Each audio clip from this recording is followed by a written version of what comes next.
YouTube land, welcome once again to another action figure review by Taekwondo. Now again, as I said, these are retro reviews, vintage figures from the very old 1998 Toy Biz Resident Evil line. Now unfortunately this isn't the card back for this particular figure set. This is the one for the Forest Spire and Maggot Zombie. So unfortunately it is not for Chris here.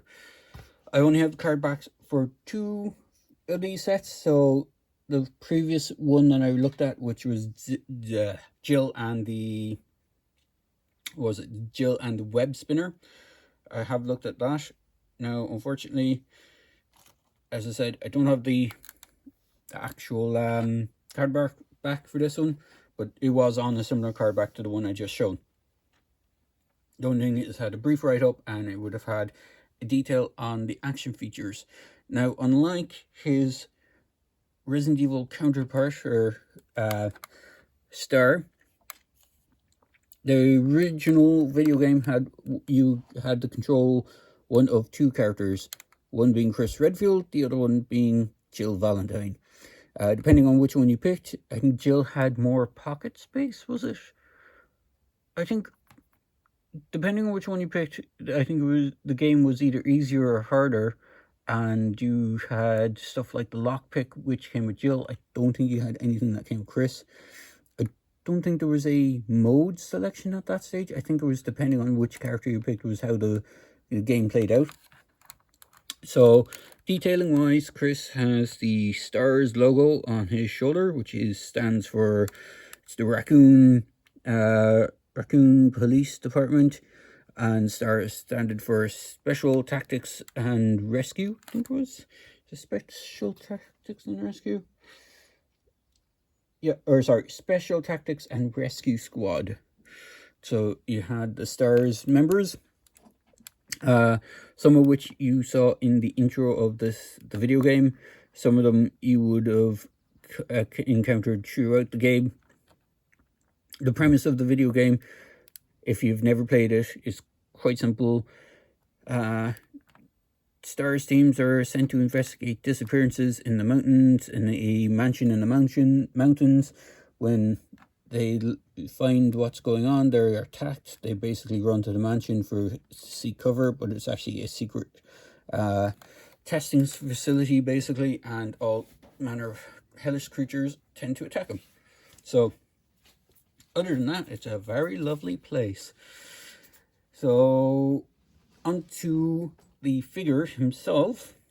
Now, unlike Jill, as far as I know, Chris came with 3 weapons, which is interesting. She, as far as I can tell, the Jill one only came with 2. I could be wrong. I could be missing a weapon from her. But when I did the review for her, all I could find was her main missile firing gimmick. All the original figures from Series 1 had a missile fire style gimmick. When they got around to Series 2, they got rid of this. Most of the figures were just more play feature than anything else. They had like a couple of the creatures had action features, but the human characters, they got rid of all the I just dropped my light. They got rid of all the actual they got rid of all the missile firing gimmicks for the human characters. So I'm not sure why that was. Maybe it was a health and safety thing, because some of the missiles on these things are fairly, I wouldn't say they're powerful, but they are fairly small, so they could have gotten easily lost or lodged somewhere. So Chris here is in his first version garb that you see him in the video game, which is a kind of green tactical vest, a white shirt underneath, grey slacks or trousers with knee pads, and he has some articulation, so we'll go through that as well. So he has an action feature where when you, if I just move him the right way, he has an action feature when you pull a lever on his back, he moves his head and he points his gun. So he comes with the revolver or the Magnum. His other weapon he came with is this big flamethrower missile launcher. It's supposed to be the missile launcher. It looks more like a flamethrower because it has a big canister underneath it. You could hold it in both hands. This is one of the issues I've always had with this guy and with the latter Series 2 figure Hunk, who reuses this body. So when I get around to doing the Hunk review, you'll see that nearly all the parts on Hunk, bar some of the bar the lower legs, I think, are the same. He has a sculpted pocket on one side. You can see here's the lever on the back. He has this sheath with a knife in it. What's cool about the knife is it is actually removable.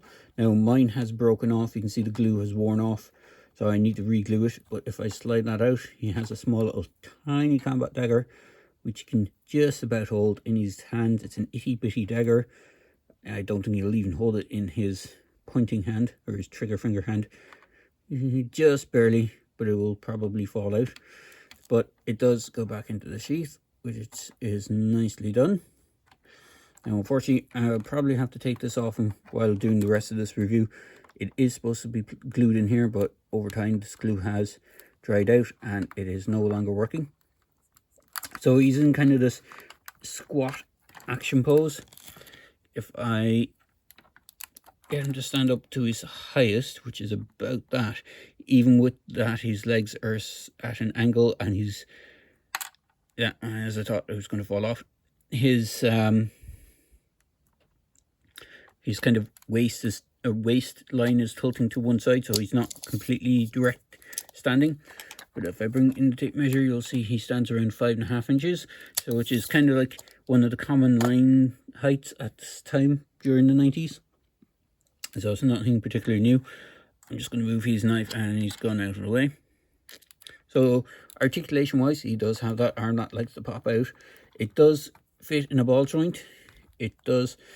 I think the problem with it is either the joint is too loose or the cup that goes around the ball is too loose, but it does tend to get loose and fall out and go floppy. He does have single jointed elbows. He does have that lever on the back for doing the trigger. His head does move with it, but you can move his head independently. And now I wouldn't suggest doing a 360, but you can move the head left and right without the lever going off. He does have a waist swivel. He does have hip articulation, which kind of gets him into a weird, even more weird crouching position or a seated position. It's not as bad as the Jill. The Jill one had kind of a V-cut thing going on, so legs would splay out to the side when you move them forward and backwards. He has single jointed knees, which are kind of hidden with these knee pads. And then he has ankle articulation, which is interesting because not a lot of figures for that time period would have had an ankle articulation. So we're kind of getting into the realm of getting somewhat more articulated figures. Unfortunately, these guys wouldn't be super articulated. In fact, some of these guys are actually even more articulated than later Resident Evil figures, the NECA ones. The first kind of version of NECA figures that they released only had like swivel cuts and stuff like that, or they had either no articulation whatsoever. So you had that. So these were 2 packs. So you usually had a good guy figure or a human character-ish. There was a few that were just 2 monsters. So you had one kind of more humanoid creature and then one of the more monster creatures. So for this small pack, you have this lovely grotesque looking thing. This is a poor doggo that has seen better days. This is called the Cerebus. It was one of the main kind of creatures that were, it's actually one of the first creatures you see in the video game. Because if you were as old as I am and have played the original video game, you remember that there was an actual live action cut sequence at the very start of the game where a pack of these guys attack people, and that's when they run into the house because they start shooting at them and they're not basically dying. So Chris comes with this so-called rocket launcher flamethrower, and the way this thing works is it has a big rocket on the front. This plugs in here. I need to position it. The spring is a bit weak on this, but the idea was you would point it at the creature, fire it at the creature, and it did nothing. Well, actually, that's not true. It was supposed to work. So, see if we can get this working again. Maybe on screen it might work. Let's try it once more. If I can move my hand out of the way and see if I can line it up. Nope, smacks off and does nothing. So, rocket launcher is kind of nicely detailed. It has multiple colors. It has this kind of brass and silver. As I said, it doesn't really fit too well in his trigger figure hand, even though that's the one that's supposed to raise up to fire it. It does fit a bit better in his offhand, but because of that issue with the ball joint popping out, it will probably fall off the socket. So we'll just have Chris standing over here. Hopefully he won't fall over. In fact, actually, if we just point the thing to the ground, it'll hopefully hold him up. So the idea with this thing, it's already done it. So if we can hold it up, so this thing is pretty cool, or pretty creepy. Now I had to cut a chunk out of the neck area years ago, because what happens is you're supposed to kind of push down on this headpiece and it splits. And in fact, it's supposed to split into 3 chunks. If I can get it to work. Come on. Did work the last day. Probably not going to do this now, and it probably will end up breaking on me. There we go. So it splits into 3 little chunks, and you have this fairly desiccated rib cage with these little bugs or the maggots on it. The head is just left on this piece, and then you have the 2 halves of the dog with the inner lining of the meat on it, and you have this 2 halves of a dog. So it is a fairly gruesome toy for its time period. It's probably why the line didn't do too well figure wise. And as you can see, this is one of the reasons I've had with my one. It's supposed to close quite nicely, but it doesn't. It always tended to pop out at one side. It was never worked perfectly from the get-go. Because I cut that small piece out, I can push the neck up a bit and it kind of holds together a little bit better.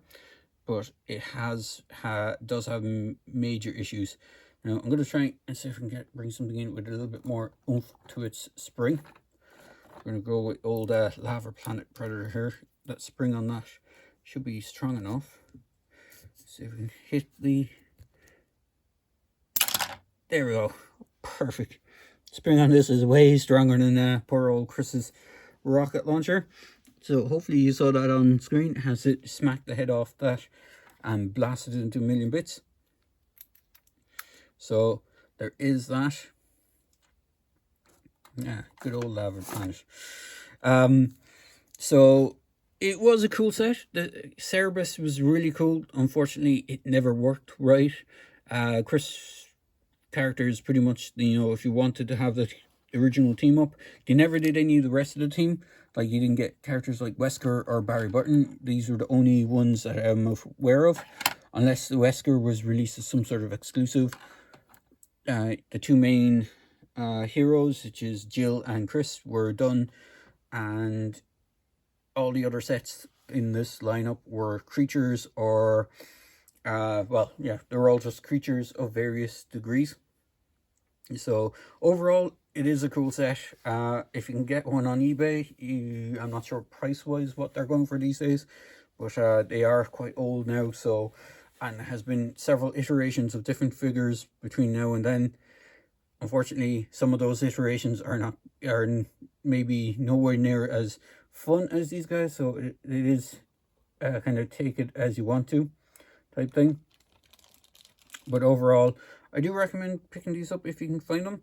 If you can find them at a reasonable price, that is, I do recommend adding them to your collection. Even if you just want to have them carded, they might look good on a shelf.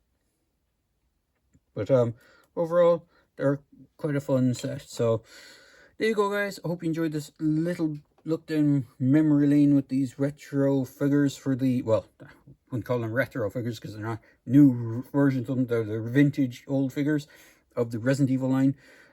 Hopefully I will be able to find the Hunter from the Hunter and Chimera 2-pack and get a review of that done.